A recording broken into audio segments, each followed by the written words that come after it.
Okay, last time જે ચર્ચા થઈ હતી એના વિશે થોડું કોઈ, ચાલો બેનને આપો, નિરાલીબેન.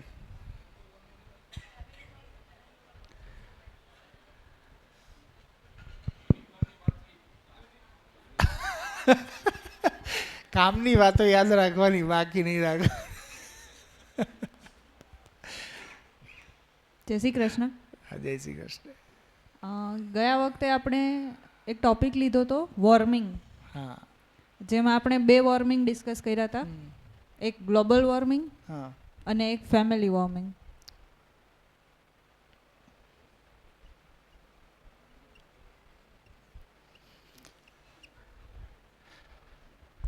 એટલે આપણે જે કામ કરી રહ્યા છીએ ને જીવન વિદ્યામાં, એની દિશા શું છે એ આપણને ખબર પડે. આપણે અહીંયા જે કામ કરી રહ્યા છીએ કેમ કરવાનું છે,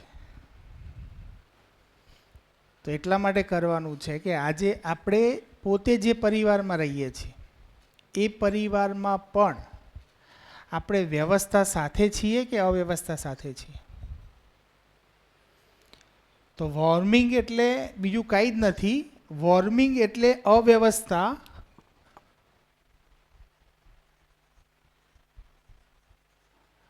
પણ અવ્યવસ્થા કેવી થઈ જાય? એકદમ અતિ થઈ જાય, એક્સ્ટ્રીમ લેવલની અવ્યવસ્થા થઈ જાય એટલે એને વોર્મિંગ શબ્દ વાપરીએ છીએ. તો ગ્લોબલ વોર્મિંગ એટલા માટે કહ્યું કે ગ્લોબલની અત્યારે જે પ્રાકૃતિક સ્થિતિ છે એ એટલી યોગ્ય નથી. અને એના એક્ઝામ્પલ્સ આપણને અત્યારે દિલ્હીમાં અને બધી જગ્યાએ જે હમણાં સુધીથી અહીંયા 1-2 મશીન પડેલા હતા, કદાચ બધાએ જોયા હતા, વ્હાઇટ કલરના. એટલે ઘણાને એમ લાગે કે આ શું છે? તો એર પ્યોરિફાયર છે. અત્યારે વાતાવરણમાં જે ટોક્સિક ગેસ છે બધા એને પ્યોરિફાય કરે. તો અત્યારે આપણે પણ જો એર પ્યોરિફાયર રૂમની અંદર વાપરતા થઈ ગયા, દિલ્હીમાં ઘેર ઘેર એર પ્યોરિફાયર હશે, મેટ્રો સિટીમાં ઘેર ઘેર એર પ્યોરિફાયર હશે. તો એર પ્યોરિફાયર એ સોલ્યુશન લાગે છે આપણને? એ સોલ્યુશન તો નથી. તો બહુ મોટી સમસ્યાઓ છે, વૈશ્વિક લેવલની સમસ્યાઓ છે, અને એના ઉપર કામ કરવાનું એ દરેકની જવાબદારી બને છે. એમાં સ્પેસિફિક શૈક્ષણિક સંસ્થાઓની પહેલાં. કેમ? કારણ કે કોઈ પણ બાળક આ ચેનલમાંથી પસાર થઈને જ સમાજની જવાબદારી લે છે. પછી કોઈ પણ કલેક્ટર હોય, કોઈ શિક્ષક હોય કે કોઈ નેતા હોય, દરેક આ શિક્ષણ પ્રથામાંથી જ પસાર થાય છે. તો જો આ શિક્ષણ પ્રથાની અંદર જ, શિક્ષણ વ્યવસ્થામાં જ કંઈક એવું ધ્યાનાકર્ષણ થઈ જાય તો ચોક્કસથી એ એના પરિવારમાં વધતા જે ક્લેશ છે, તણાવ છે, એના વ્યક્તિગત તણાવ છે, એને સમજી શકે અને એને બેલેન્સ કરીને સમાધાનિત થઈને જીવી શકે. તો રિયલમાં આ કોઈ સ્કૂલનો પ્રોગ્રામ આમ જોવા જઈએ ને તો સામાજિક પ્રોગ્રામ છે. સમાજની અંદર સ્કૂલ એક અંગ છે. સમાજની આખી જે વ્યવસ્થા છે એમાં સ્કૂલ એક વ્યવસ્થા છે, એનો ભાગ છે. તો સ્કૂલ બહુ મહત્વનો ભાગ ભજવી શકે છે. કેમ? કારણ કે બાળકનું જે ગ્રોનઅપ થાય છે એનો મોટા ભાગનો જે શીખવાનો ગાળો છે એ સ્કૂલ સાથે જોડાયો છે. પણ શરત એ છે કે એ ગતિ અથવા એ સ્થિતિ મારી અંદર પણ હોય તો જ હું સામેવાળાને આપી શકું. મને ફિઝિક્સ ન આવડતું હોય ને હું બીજાને ફિઝિક્સ શીખવાડીશ તો નહીં જ શીખવાડી શકું. તો પહેલાં મારી સ્થિતિ બને છે કે હું મારા પરિવારમાં વ્યવસ્થિત જીવી શકું છું, તો હું મારા બાળકને, વિદ્યાર્થીને વાત કરી શકીશ.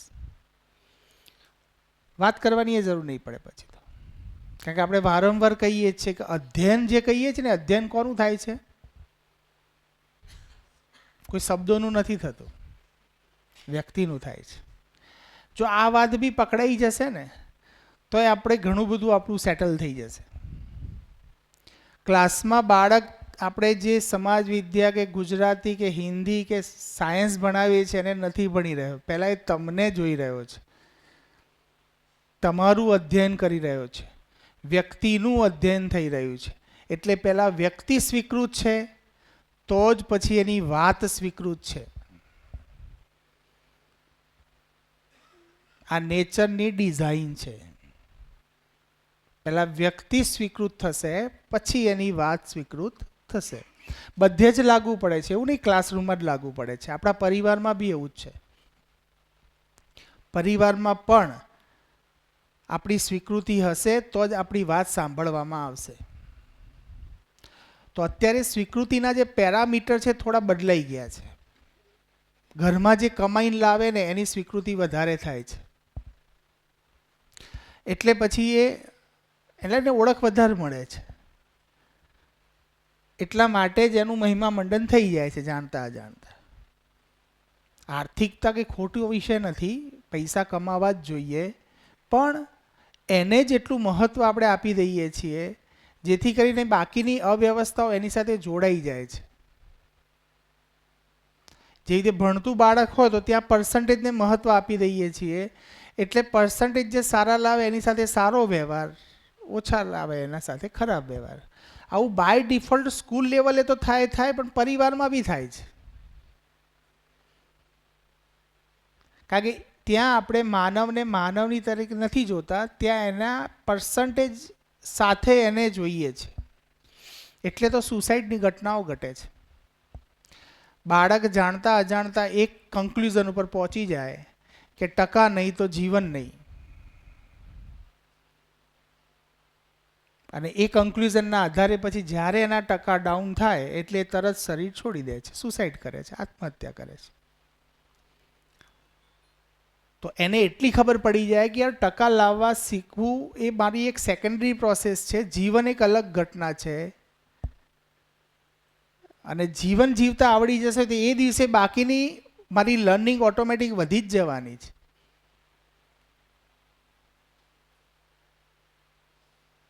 તો જો આપણે દરેક, એટલે કીધું છે ને જીવન રૂપમાં આપણે સમાન છીએ, શરીરની સાપેક્ષે જોઈશું તો આપણે સમાન નહીં દેખાઈએ. બીજા કોઈ પણની સાપેક્ષે આપણે જોવા જઈશું તો સમાનતા નહીં દેખાય.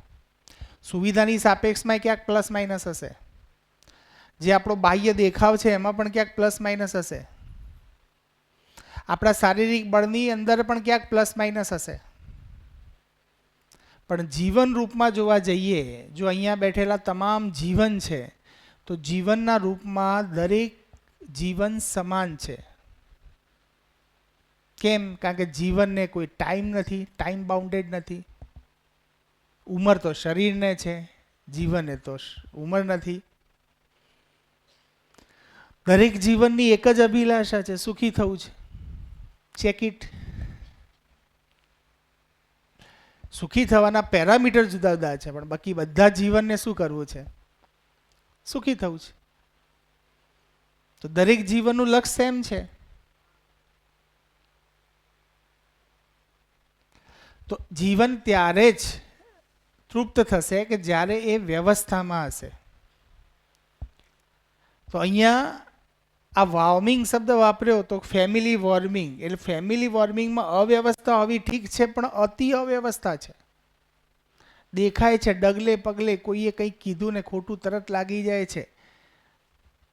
કેટલાય દિવસો સુધી બોલવાનું બંધ કરી નાખીએ છીએ. જો મારી શકતા તો મારી દઈએ છીએ, મારી નથી શકતા તો બોલવાનું બંધ કરી દઈએ છીએ. શું કરીએ? મારા સંસ્કાર મારવાના નથી તો પછી ન મારે માણસ સારો, એવું કોને કીધું?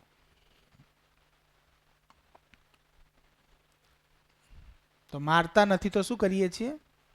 બોલવાનું બંધ કરી દઈએ છીએ. હમણાં થોડા દિવસ પહેલા એક કિસ્સો સાંભળવામાં આવ્યો. કંઈક સર હતા, બે સર હતા, ને એક સરને બેના વચ્ચે કંઈક કોઈ હશે, કંઈક સબ્જેક્ટિવ ગમે તે પ્રશ્ન હશે. તો એક સરને બાળકોએ એ શીખવાડતા સારું હશે તો એની સાથે થોડો એ લોકોને પ્રશ્નો વધારે પૂછતા હશે, તો બીજા સરને ગમ્યું નહીં, એટલે સરે શું કર્યું, 1 મહિના સુધીથી ક્લાસમાં જઈને ભણાવ્યું ખરું, પણ છોકરાઓ સાથે બોલવાનું બંધ કરી દીધું. રિયલાઇઝ કરાવી એમને. તો આવું બી થાય છે. ઓકે, આવું પરિવારમાંય થાય છે. ચેક કરો, પરિવારમાં થાય છે. કેટલાનું ઓબ્ઝર્વેશન, હું પૂછીશ નહીં, ખાલી એમ કહી દો કેટલાનું ઓબ્ઝર્વેશન એવું જાય છે કે પરિવારમાં આવું કંઈક થાય છે કે આપણે બોલવાનું બંધ કરી નાખીએ છીએ.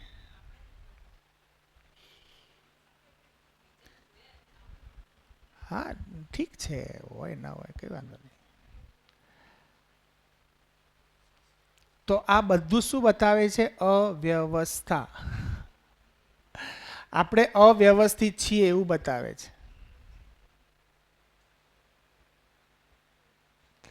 તો આને લઈને કોઈએ શેરિંગ કરવું હોય તો કરી શકો છો. તો અત્યારની જે મૂળ સમાજની 2 સમસ્યાઓ છે, તો દુનિયાની તમામ સમસ્યાઓ કોઈએ ઘરે પ્રેક્ટિસ કરી હતી કે ફેમિલી વોર્મિંગ અને ગ્લોબલ વોર્મિંગમાં બધા કિસ્સા આવી જાય એવું? ઓકે, પ્રેક્ટિસ તમે છોકરાઓ પાસે કરાવશો તો આપણું ધ્યાન જશે ને. આપણા પરિવારમાં ચર્ચા કરો કે યાર તમે મને સમસ્યાઓ કહો. બાળકને પણ પૂછો, બેટા તારા જીવનની સમસ્યાઓ બોલ. આપણે આપણા જીવનની લઈએ, હસબન્ડો તો હસબન્ડને પૂછીએ, બીજા ઘરના સભ્યો તેમને પૂછીએ કે ભાઈ તમારી સમસ્યાઓ કહો, અને સમસ્યાઓને 2 ભાગમાં ડિવાઈડ કરો. અને 2 ભાગમાં ડિવાઈડ કરો એટલે જોઈ લો કે ખરેખર આ 2 કેટેગરીમાં આવે છે કે નથી આવતી. આની બહાર કોઈ જાય છે? જો આની કોઈ બહાર જતી હોય તેવા મુદ્દા લઈને આવો, તો આપણે એના ઉપર ચર્ચા કરીએ. અત્યારે કોઈ ધ્યાનમાં જાય છે કે દુનિયાની કોઈ પણ સમસ્યા આ 2 સમસ્યાની બહાર છે, ફેમિલી અને ગ્લોબલ?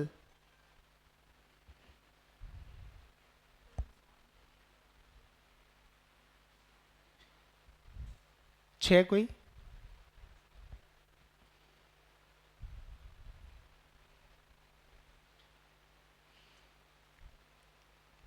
તો હોમવર્ક મેં આપ્યું હતું પહેલાં બેન, આજે ફરીથી આપું કે આવતા શનિવાર સુધીથી એવા પ્રોબ્લેમ્સ તમે લઈને આવો, પ્રોબ્લેમ કે જે ફેમિલી વોર્મિંગમાં ના આવતા હોય ને ગ્લોબલ વોર્મિંગમાં ન આવતા હોય, એનું એક લિસ્ટ તો બનાવો. થોડી ચર્ચા થાય, હેલ્ધી ચર્ચા થાય. પછી આ ઉપદેશવાળું ના રહે, એક બાજુથી એક વ્યક્તિ બોલે જાય એવું ના થાય. મારે બી ચેક કરવું છે ને, તમે બી ચેક કરો. આપણે બધા એક જ સેમ પ્રોસેસ કરી રહ્યા છીએ, શીખી રહ્યા છીએ. બોલો ને બેન. આપો ને. કેવો અકસ્માત? સાધનનો અકસ્માત થવો, એ આપણે ફેમિલી વોર્મિંગ અને ગ્લોબલ વોર્મિંગમાં ના લઈ શકીએ. ના આવે એકમાં? કોનું કેવું આવે? કેવી રીતે આવે?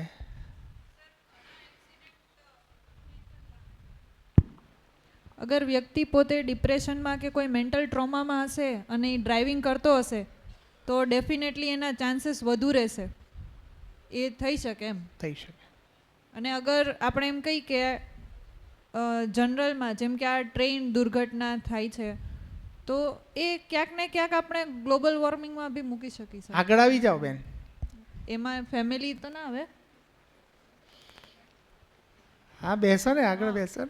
ટેકનોલોજી, કેમ કે એ ટેકનોલોજીની ખામી. અરે આ જગ્યા છે અહીંયા, કોઈ આપણે બહેનો, પણ બહેનો ભાઈઓ માટે કોઈ જગ્યા એવી નથી રિઝર્વ.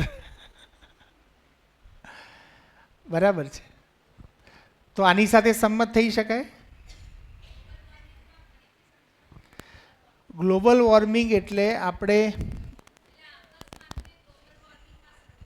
અકસ્માતને ટેકનોલોજીનો ઉપયોગ કર્યો ને આપણે, એટલે ક્યાંક ટેકનોલોજીમાં ખામી આવી, ટેકનિકલ ખામી આવી કે જેના કારણે અકસ્માત સર્જાણો. જેમ કે આ મોસ્ટલી તમને મોટી કહું તો 2 ટ્રેનની દુર્ઘટના થઈ હતી, તો એમાં જે ટ્રેક હતા એમાં પ્રોબ્લેમ હતો.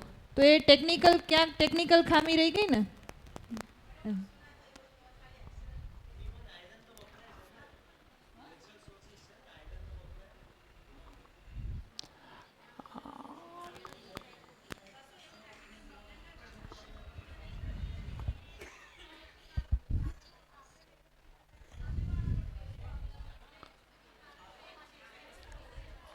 એટલે દરેકમાં કોઈ એક ઘટના એકમાં આવે, કોઈ ખાલી ગ્લોબલમાં આવે, કોઈ ખાલી પેલામાં આવે, ફેમિલીમાં આવે, અને કોઈ ઘટનાઓ બંનેમાં પણ આવે. તો હા, એક્સિડન્ટને લઈ શકો, બંનેમાં લઈ શકો. બેઝિકલી વસ્તુસ્થિતિ એ છે કે એક્સિડન્ટ થવાના બે મુખ્ય કારણ હોય. એક તો આપણું ધ્યાન ચૂક થઈ જાય.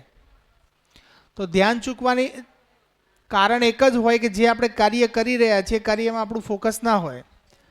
ડ્રાઇવિંગમાં મોટાભાગની સ્થિતિમાં એવું હોય છે કે એક વખત ડ્રાઇવિંગ આવડ્યા પછી આપણું મન તો કંઈક વિચારતું જ હોય છે અને આપણે ડ્રાઇવિંગ કરતા હોઈએ છીએ.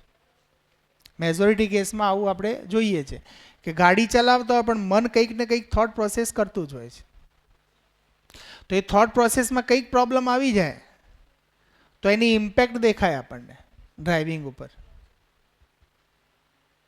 ગુસ્સામાં હોઈએ કે ગમે તે. તો એક ફેમિલી વોર્મિંગ જ થયો, કારણ કે વિચાર આવશે તો ક્યાં આવશે, સંબંધોને લઈને જ આવશે. ઓકે, ગ્લોબલ વોર્મિંગમાં પણ એ લઈ શકાય. ગ્લોબલ વોર્મિંગનો પાર્ટ એ થઈ ગયો કે કોઈ પણ વસ્તુ એક્સિડન્ટ થઈ અને એના કારણે જે પણ કચરો પેદા થયો, એ બધું ગ્લોબલ વોર્મિંગમાં આવે. કચરો તો આવે જ ને. દાખલા તરીકે આપણે અહીંથી એક્ટિવા લઈને આવીએ છીએ, એ બી ગ્લોબલ વોર્મિંગનો પાર્ટ છે. પોલ્યુશન તો થાય જ છે ને, કેમ એને નહીં ગણીએ? ભલે એક્સિડન્ટ ન થાય, ખાલી એક્ટિવા લઈને આવીએ છીએ તો એ બી ગ્લોબલ વોર્મિંગનો પાર્ટ છે. તો એનો મતલબ એક્ટિવા લઈને ન આવવું એવી વાત નથી, પણ એને મિનિમાઇઝ કેવી રીતે કરવું, કાં તો પછી એના માટેનો કોઈ બીજો પર્યાય છે એને શોધવું. આખી માનવ જાતનો પ્રશ્ન છે. એવું નથી કે આનું સોલ્યુશન, ઘણા બધા સોલ્યુશન એવા છે કે આ પ્રોસેસમાં પસાર થતાં થતાં અમુક સમય 100-200 વર્ષના અંતે શોધાય. એવું બી થઈ શકે.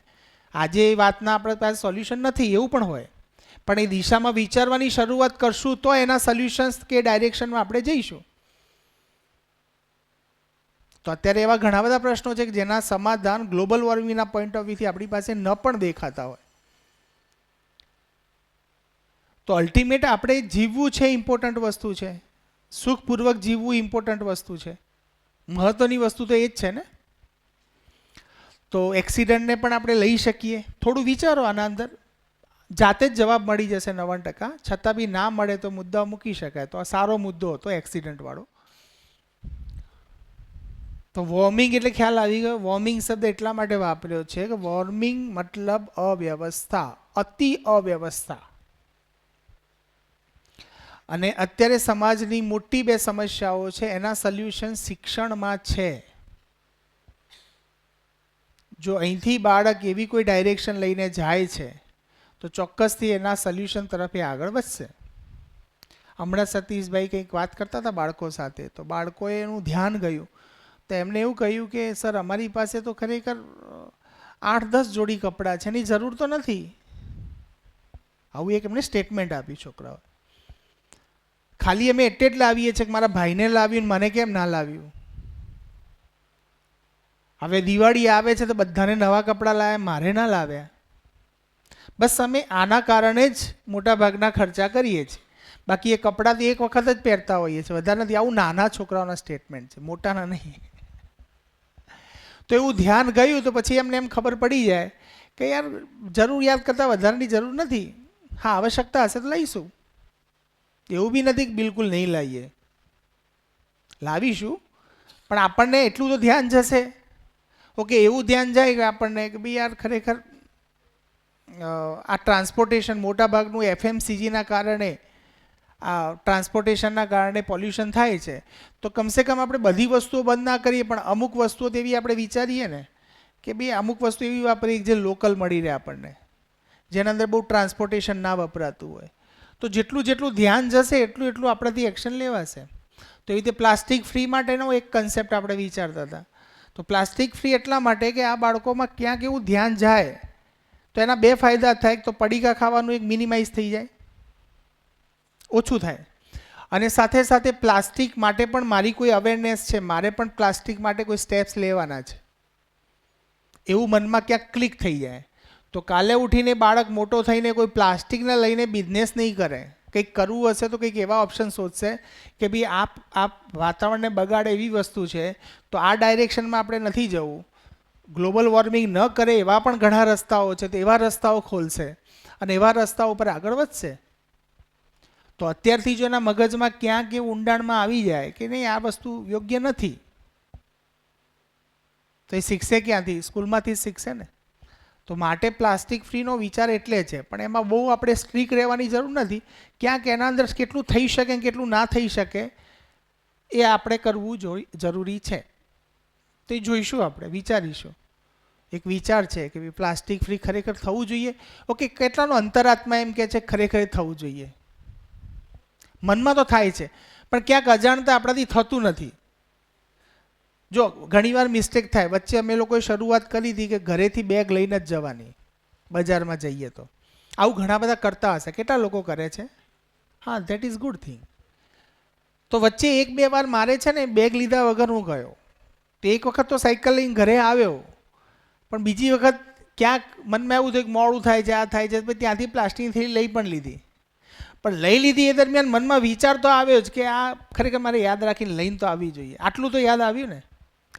તો 2-3 વખત આવું વારંવાર રિપીટલી થયા કરે તો પછી આપણો સ્વભાવ બની જાય કે નહીં યાર, બહાર નીકળી એટલે હંમેશા આપણી સાથે કંઈક એવું બેગ હોવી જોઈએ. એક માઇન્ડસેટ જ બની જાય. બહાર નીકળી રહ્યા છીએ, બજાર જઈ રહ્યા છીએ, ભલે કશું જ નથી લેવાનું, પણ એક બેગ મૂકી દો. તો આ બી નાનું નાનું યોગદાન છે. તો આવું નાનું નાનું યોગદાન પણ આપણે આપી શકીએ. અને આવી જ્યારે ઘટના ઘટે ત્યારે એ બી તમને કહું કે દીપા ને મીના ભાભી જ્યારે દુકાનોમાં જતા ને સતત આવી રીતે એ લોકો જાય છે, તો સામેવાળાએ પણ એની નોંધ લીધી અને સામેવાળાએ પણ એમ કહ્યું કે તમે જ બેન એક એવા છો કે જે આવી રીતે બેગ લઈને આવો છો. તો ઇટ્સ ઓકે, એમને એક હશે 2 હશે એનાથી મતલબ નથી, પણ એ ધ્યાનાકર્ષણ ગયું તો ત્યાં સામેવાળાએ પણ એક પોઝિટિવ મેસેજ મળે એને પણ. ઓકે, આ સાઈડે આપણને પણ એમ થયું કે આપણે કંઈક સારું કામ કરી રહ્યા છીએ. તો હંમેશા જે સારું કામ છે, નેચરની ડિઝાઇન પ્રમાણેનું કામ છે, જ્યારે જ્યારે આપણે કરશું ત્યારે એના ગ્લિમ્સ તો મળે જ છે. એ ખુશી તરીકે, સુખ તરીકે પોતાના અંદર સ્થિર થાય જ છે. તો જ્યારે જ્યારે સારું કામ કરીએ છીએ ત્યારે આ વસ્તુ આપણને એનો અહેસાસ તો થાય જ છે. ઓકે, આના અંદર ગરીબી અમીરી, હવે આ વસ્તુમાં ક્યાંક આપણે ફસાઈ જઈએ છીએ. તો આ 3 શબ્દો છે. આ 3 શબ્દો થોડા પકડીએ આપણે. ગરીબી, અમીરી, ગ્લોબલ વોર્મિંગમાં અને ફેમિલી વોર્મિંગમાં પણ, કારણ કે આ શબ્દો છે ને ક્યાંક ને ક્યાંક ધન સાથે જોડાયેલા છે.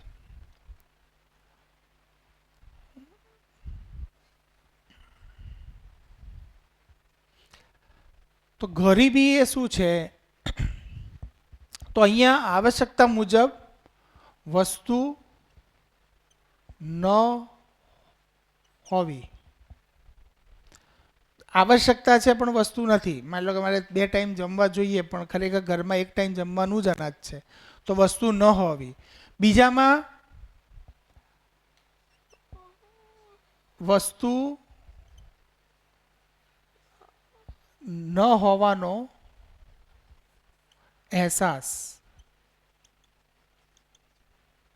અથવા વસ્તુ ઓછી હોવાનો અવસ્થા. અહીંયા ન હોવી કરતાં એમ કહીએ કે ઓછી હોવી, અને અહીંયા ઓછી હોવાનો અહેસાસ. તો અહીંયા આ છે ને, આ ભાગને આપણે એમ કહી શકીએ આ ભૌતિક રાસાયણિક છે. ભૌતિક રાસાયણિક વસ્તુ છે. વસ્તુ એટલે શું? ભૌતિક રાસાયણિક. અને આ જે છે ને એ ભૌતિક રાસાયણિક નથી, આ ભાવ છે. આ જે છે ને એ ક્યાંક જીવન સાથે, આ શરીર સાથે જોડાયેલો છે. આ ભાગ જે ખરો ને એ ક્યાંક જીવન સાથે જોડાયેલો છે. એટલે આપણને ખ્યાલ આવશે કે જીવનની આવશ્યકતાઓ કંઈક અલગ છે અને શરીરની આવશ્યકતાઓ અલગ છે. જો ખાલી આટલું બી કામ થઈ જશે ને તો ઘણું બધું ધ્યાન જવાનું શરૂ થઈ જશે કે મારી આવશ્યકતાઓ શું છે. હા બોલો. ભાવ ક્યાં હોય? ભાવ શરીરમાં છે કે જીવનમાં છે? જીવન એટલે હું, મેં. તો મેં એટલે તો આપણે જે રીતે વાત કરીએ મેં એટલે તો એ તો અનંત જીવન છે, એને તો કંઈ જરૂર જ નથી. એને કઈ જરૂર નથી. એક રીતે મનનો ભાવ ન થાય, શું મનનો ભાવ કહી શકાય ને. જીવનમાં તો ક્યાં એની જરૂર છે? જીવન હોય તો એને તો એક કપડું ચાલે ને. ઓકે, એટલે ઇન શોર્ટ ભાવ આપણે સમજવો છે. ભાવ જીવનનો ભાગ છે, એ વાત પાકી. તમે નહીં, જે જીવન કહો છો, વસ્તુ ઓછી હોવાનો જે અહેસાસ કીધું છે, હા, તો ઓછી હોવાનો અહેસાસ તો જીવનને તો થાય જ નહીં ને. તો કોને થાય? એ તો અત્યારે બોલવાનો નિર્ણય કોણ લઈ રહ્યો છે? મતલબ મન અને જીવન બે અલગ વસ્તુ નથી ગણતા આપણે, મન અને જીવન એક જ લીધી છે એવું. એક એ જીવનનો એક ભાગ છે. મન, વૃત્તિ, ચિત્ત, બુદ્ધિ અને આત્મા, એમ ઓકે. એ જીવનનો ભાગ છે મન. જોઈશું આપણે ભાવ શબ્દ આપણે ખોલતા હતા ને, ભાવ અને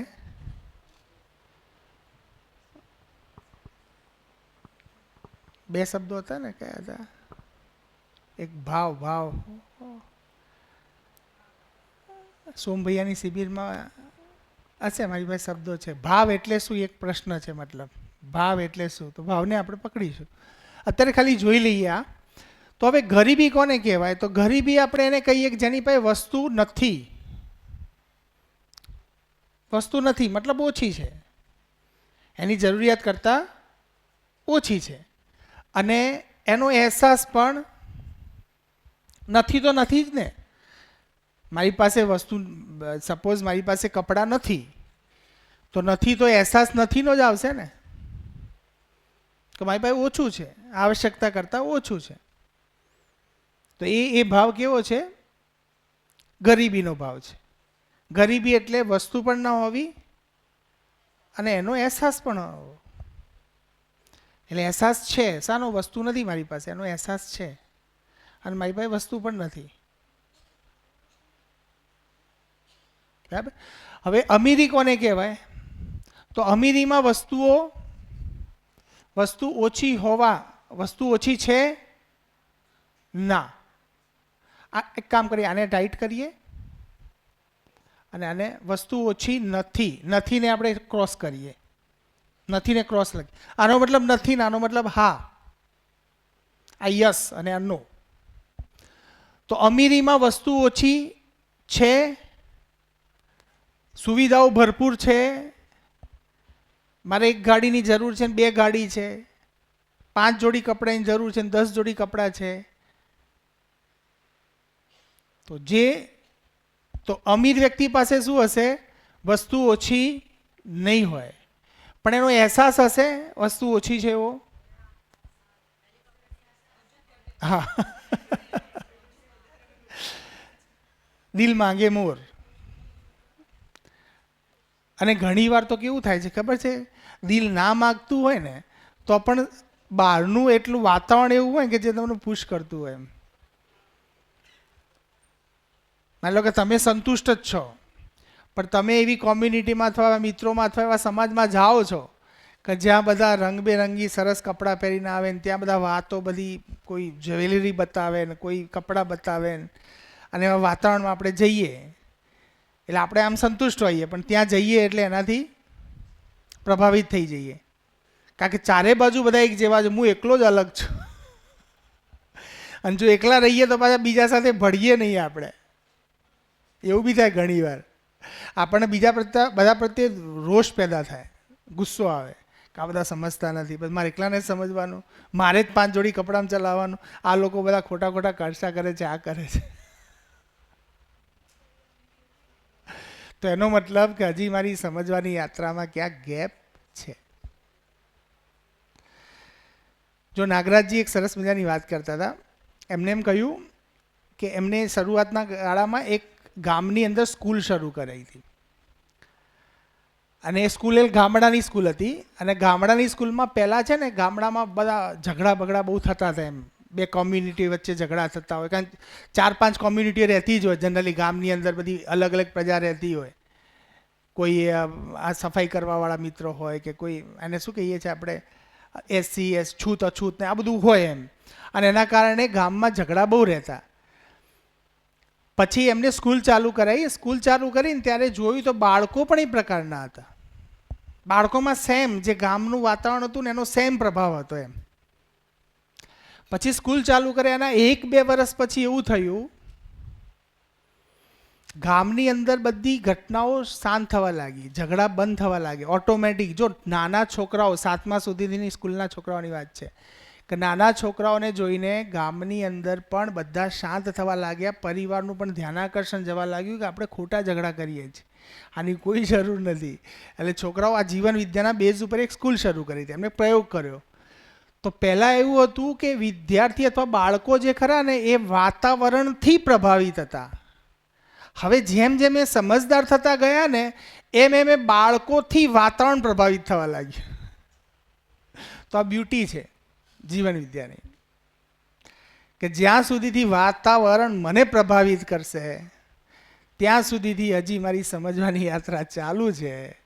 પણ જે દિવસે હું વાતાવરણને પ્રભાવિત કરતો થયો ત્યારે મારી યાત્રા શરૂ થઈ. મતલબ વાતાવરણ મને પ્રભાવિત કરે એનો મતલબ શું થયો? હું પરતંત્ર છું. મારા પર બીજાનો પ્રભાવ પડે એનો મતલબ શું? હું પરતંત્ર છું. આઈ એમ નોટ ઇન્ડિપેન્ડન્ટ. એનો ઓપોઝિટ શું કહીએ આપણે? ડિપેન્ડન્ટ. Independent, dependent.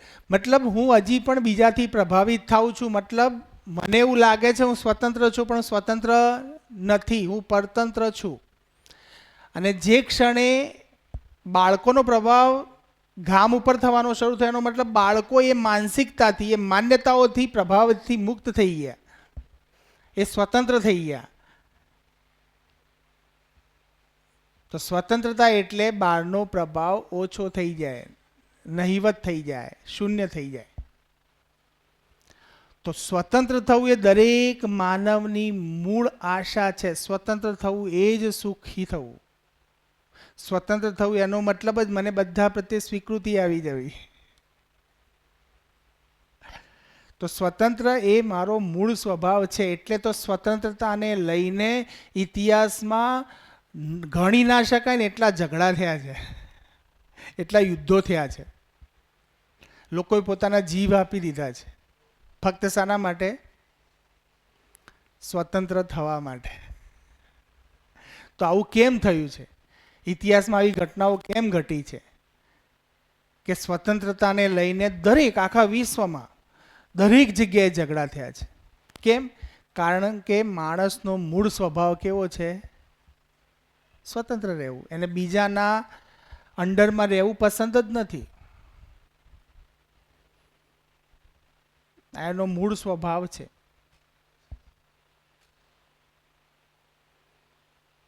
એટલે તો ક્યાંકથી સ્કૂલમાંથી કોઈ કહીએ કે ભાઈ કાલથી આ નિયમ છે, આટલા વાગે આવવાનું છે, સ્વીકાર નથી થતો. કેમ નથી થતો? કેમ હમણાં એમ કહું કે અડધો કલાક વધારે બેસવાનું છે, સ્વીકાર નથી થતો? કેમ? તમને એમ લાગે છે કે મારો નિર્ણય ક્યાંક ગવાઈ ગયો.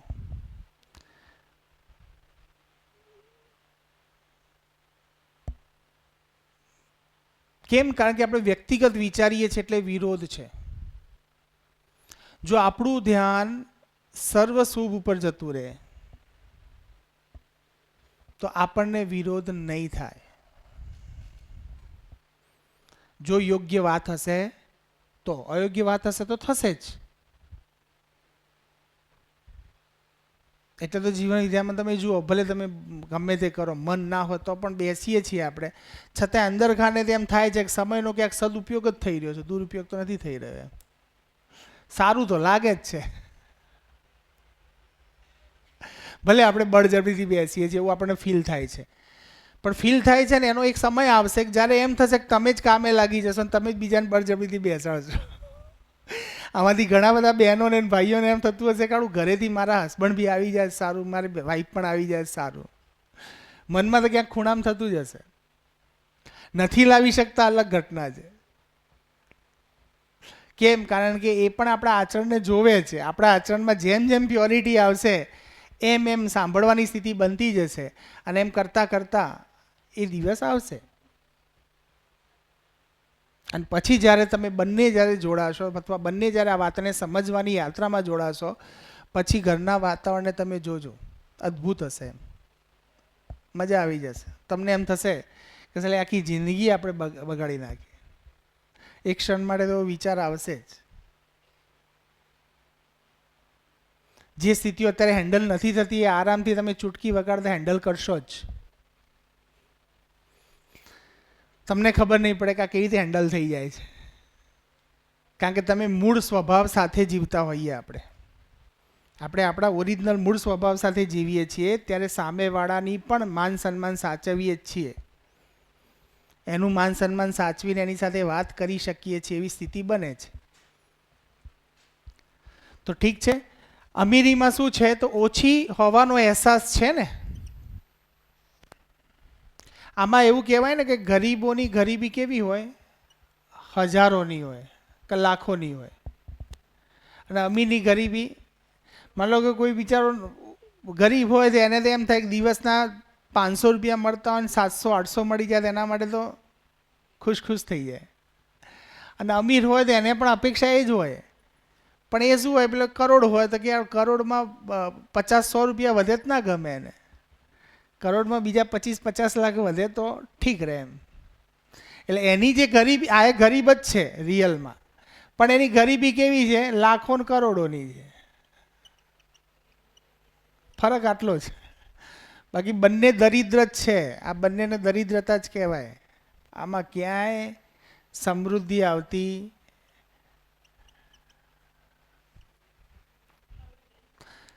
બંને દરિદ્રતા જ છે. એટલે જ ઘણા બધા કરોડપતિ અબજોપતિ હોય તો પણ ખૂબ પીડા ભોગવતા હોય. એવું નથી કે બધા સમજદાર વ્યક્તિ થઈ ગયા પછી તો પૈસો કોઈ મેટર કરતો જ નથી, વધારો હોય કે ઓછો હોય, અને એના સદુપયોગની ખબર પડી જાય તો હંમેશા એ એનો સદુપયોગ કરે છે. અને સદુપયોગ એ જ વિકાસ છે. સદુપયોગ થાય એટલે એનો વિકાસ થાય. જે રીતે આ શરીર છે, શરીરનો સદુપયોગ થશે તો શરીર સ્વસ્થ રહેશે, સ્વાભાવિક ઘટના છે.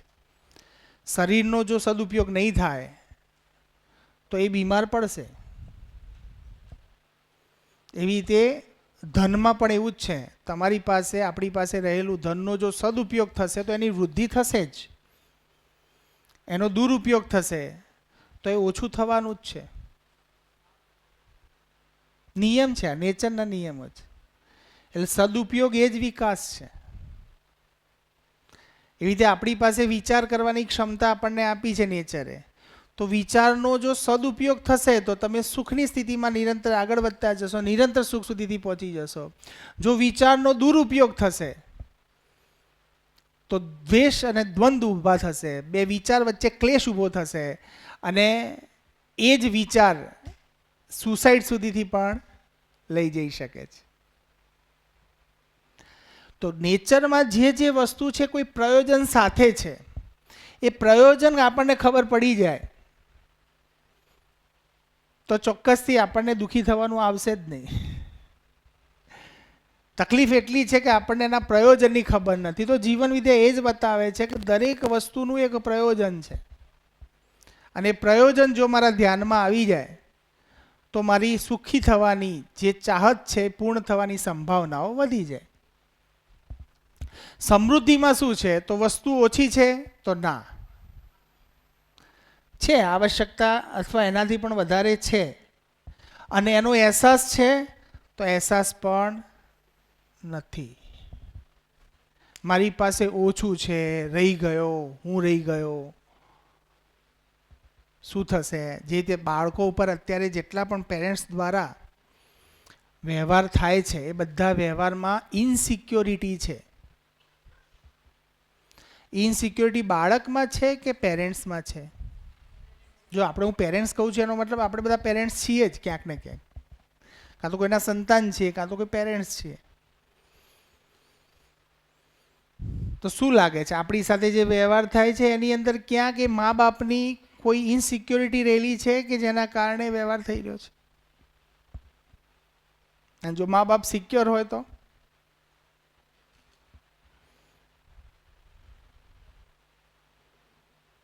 એને ફેસ કરવું પડે નહીં. હમણાં જ મંત્રનો ફોન આવ્યો હતો, કેટલા 4-5 દિવસ થયા, રેડી હવે ગ્રેજ્યુએશન કમ્પ્લીટ થાય શું કરું? થાય ને, દરેકને થાય ને, કારણ કે બધા પ્લેસમેન્ટમાં જતા હોય, અહીંયા જતા હોય જતા કે પ્લેસમેન્ટમાં બેસું કે ના બેસું. મેં તારી ઈચ્છા શું છે? એટલે કે મારી બેસવાની ઈચ્છા નથી. મેં કંઈ વાંધો નહીં. હા, માસ્ટરની પણ ઈચ્છા નથી. એ કે પણ છતાંય તમે કહેશો જ કરશું ના, બધું હું કશું જ નથી કહેવાનું. પછી મેં એને એમ કહ્યું કે મને કે મારે તમારી પાસે રહેવું છે. મેં કીધું વેલકમ, આવી જાઓ, મારી સાથે રહો, મારી ક્યાં ના છે. તો કે તમારી પાસે છે ને કેટલા 1-2 વર્ષ રહેવું છે. મને એમ કે 1-2 વર્ષ તમારી પાસે રહેવું છે, મારે શીખવું છે, તમે બધા કેવી રીતે બધું આ બધું કરો છો. મેં કીધું વેલકમ. તો એને એક ઊંઘ મળી ગઈ. જો મારામાં ઇનસિક્યોરિટી હોત તો શું થાત? મને ખબર છે યાર, ઠીક છે, દુનિયામાં માનવ છે, માનવ સમજદાર થશે તેના માટે આખું દુનિયા ખુલ્લી છે. કામ કરવા માટે આખી દુનિયા ખુલ્લી જ પડી છે. તો આપણી ક્ષમતા વધારવાની છે. ક્ષમતા વધી ગઈ એટલે ક્યાંય બેકારી નથી. બસ જીવન જીવતા આવડી જાય, સંબંધોમાં જીવતા આવડી જાય. અહીંયા બી શું છે, આપણે તમારા અમારા વચ્ચે શું છે? સંબંધો જ છે ને. અહીંયા કોઈ ઓનર ને એમ્પ્લોય જેવું છે જ નહીં. જો માનસિકતા એવી બનાવી નાખી તો વ્યવહાર એવો થઈ જાય. પણ માનસિકતા એવી છે કે ભાઈ આપણે બધા પોતપોતાનું કામ કરી રહ્યા છે. તમે તમારું કામ કરી રહ્યા છે, અમે અમારું કામ કરી રહ્યા છે, અને એક ઉદ્દેશ સાથે આપણે જોડાયા છે. હું કંઈ એકલો જઈને કંઈ પહેલા ધોરણમાં બીજા ધોરણમાં બધા જમા ક્લાસ હું નથી નહીં લઈ શકવાનો. એ તો તમારી ઉદારતા છે કે તમે લો છો.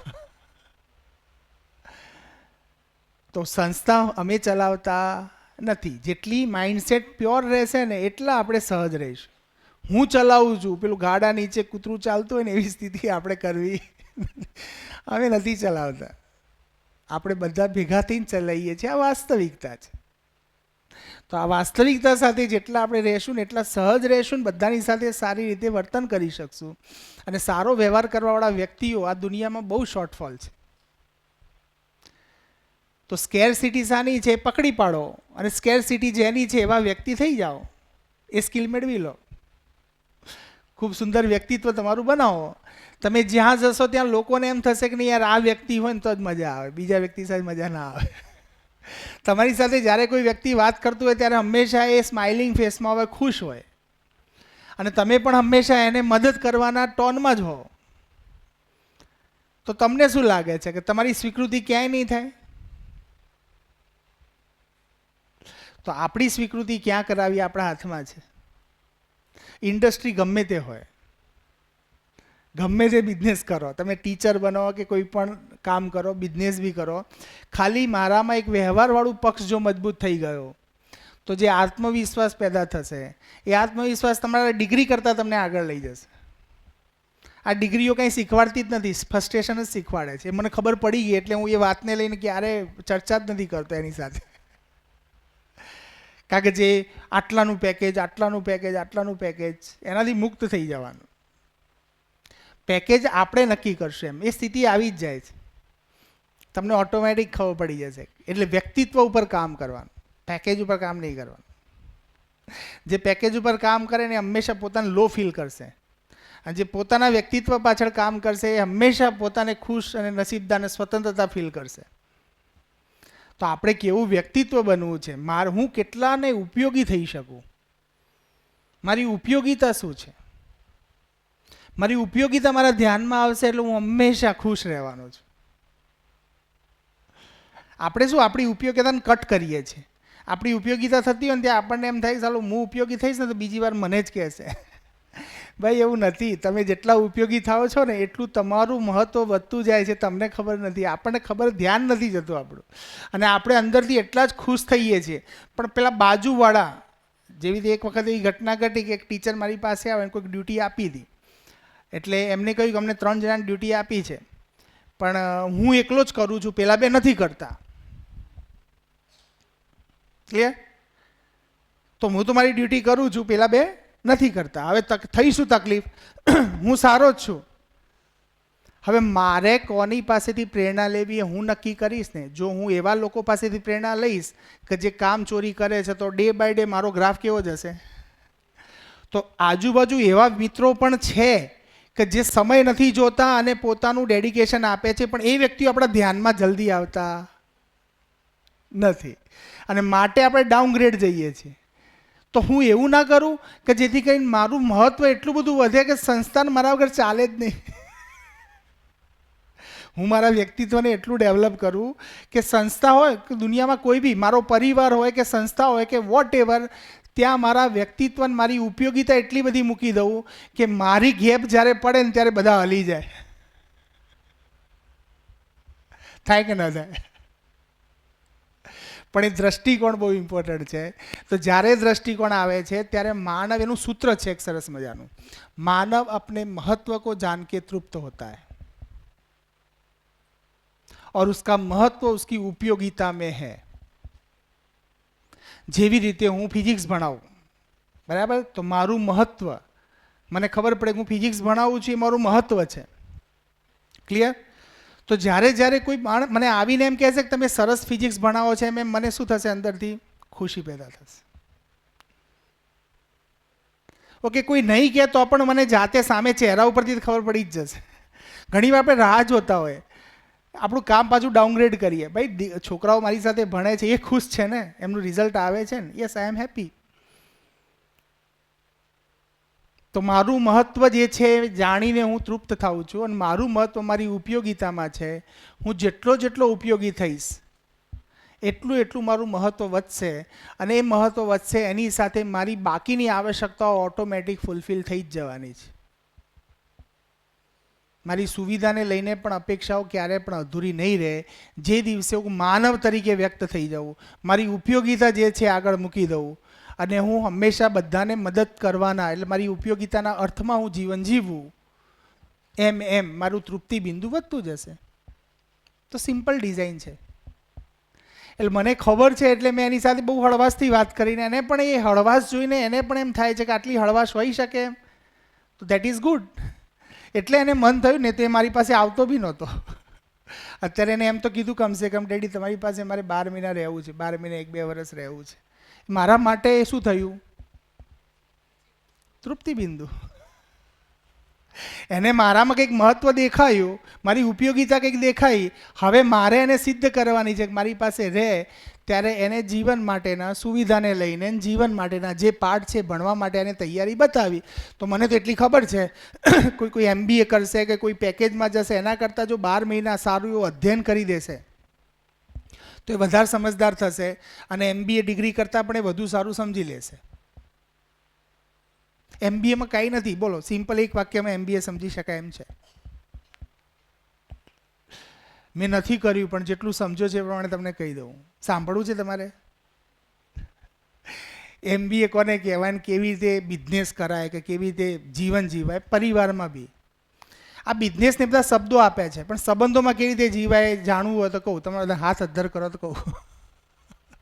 એક છે જો સિમ્પલ છે. સફળતા ઇઝ ઇક્વલ ટુ હું કેટલો વિશ્વાસ પાત્ર છું. બસ, મારું વ્યક્તિત્વ કેટલું વિશ્વાસ પાત્ર છે ઇઝ ઇક્વલ ટુ સફળતા. તો હું જેટલા લોકોનો વિશ્વાસ કમાવું છું એટલો હું સફળ છું. આજે સુવિધાને લઈને રિલાયન્સ કેમ છે? કારણ કે એને એટલા કરોડો લોકોનો વિશ્વાસ જીત્યો, કયા? સુવિધાના પક્ષમાં. તો આજે એની કંપની પર લોકો વિશ્વાસ મૂકીને એનો શેર લે છે. તો સંબંધોના અર્થમાં એનાથી મોટી વાત છે. તો સંબંધોના અર્થમાં પણ હું કેટલો વિશ્વાસ પાત્ર, હું કેટલો વિશ્વાસ કમાઈ શકું છું. તો એના માટે સૌથી પહેલી રિક્વાયરમેન્ટ શું છે? હું પોતે સ્વયંમાં વિશ્વાસ ધરાવું છું. શરૂઆત થશે સ્વયંમાં વિશ્વાસ સાથે. મારા જ વિશ્વાસમાં આમ હાલક ડોલક થતું હશે તો હું બીજાને વિશ્વાસ નહીં આપી શકું કે બીજા માટે પણ વિશ્વાસ પાત્ર નહીં થઈ શકું.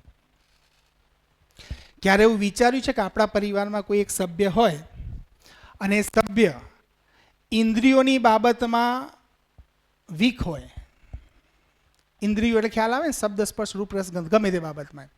ઇન્દ્રિયોની બાબતમાં વીક હોય તો તમને એના ઉપર ભરોસો બેસશે? ના બેસે ને, કે બેસે? ના બેસે. ક્લિયર? ઓકે, તમે પોતે ઇન્દ્રિયોની બાબતમાં વીક છો તો તમને પોતાના પર ભરોસો બેસશે? બીજાનું જવાબ. પોતે ઇન્દ્રિયોની બાબતમાં વીક છીએ તો પોતાના ઉપર કોન્ફિડન્સ આવે છે? પોતાને પોતાના ઉપર જ, કે આપણને એમ લાગે કે યાર ગિલ્ટ ફીલ થાય, થોડું કોઈ એવું કાર્ય મનમાં એવો કોઈ વિચાર આવી ગયો ગિલ્ટ પેદા થાય? તો પહેલી શરૂઆત છે સ્વયં પર વિશ્વાસથી. જે દિવસે સ્વયં પર વિશ્વાસ આવ્યો એટલે હું બીજાને પણ વિશ્વાસ આપી શકીશ, અને વિશ્વાસ મારો જેમ જેમ વધતો જશે એમ એમ હું કોઈ પણ ફિલ્ડમાં હોઈશ, આઈ એમ સક્સેસફુલ. તો સફળ થવું સિમ્પલ પ્રોસેસ છે. પહેલાં સ્વયં પર વિશ્વાસ કેળવો. સ્વયં પર વિશ્વાસ કેળવવા માટે આ દુનિયામાં કોઈ જ વસ્તુ નથી સિવાય કે જીવન વિજ્ઞાન મધ્યસ્થ દર્શન. કારણ કે માનવાની ક્રિયામાંથી જાણવાની ક્રિયામાં જ્યાં સુધી શિફ્ટિંગ નહીં થાય ત્યાં સુધીથી સ્વયં પર વિશ્વાસ આવો અઘરું કામ છે. તો સ્વયં પર વિશ્વાસ લાવવા માટે જાણવાની ક્રિયામાં ઘૂસવું જ પડશે. ઘંટડી વગાડવાથી કે બીજી કોઈ ઘટનાથી સ્વયં પર વિશ્વાસ ઉત્પન્ન નહીં થાય. તો અદ્ભુત છે, ડિઝાઇન અદ્ભુત છે નેચરની. એ ડાયરેક્શનમાં નજર કરવાની જરૂર છે ક્યાંક. અને આમાંથી આપણે કઈ કેટેગરીમાં જવું છે આપણે નક્કી કરવાનું, કે મારે સમૃદ્ધ બનવું છે, અમીર બનવું છે કે ગરીબ બનવું છે. ઓકે, તો આજે આટલું રાખીએ. ધન્યવાદ. એક છેલ્લી મનોકામના લઈ લઈએ. Close your eyes. ભૂમિ સ્વર્ગતામ યાતો માનવો યાતુ દેવતામ ધર્મો સફલતામ યાતુ નિત્યમ યાતુ શુભોદયમ. જય હો, મંગલ હો, કલ્યાણ.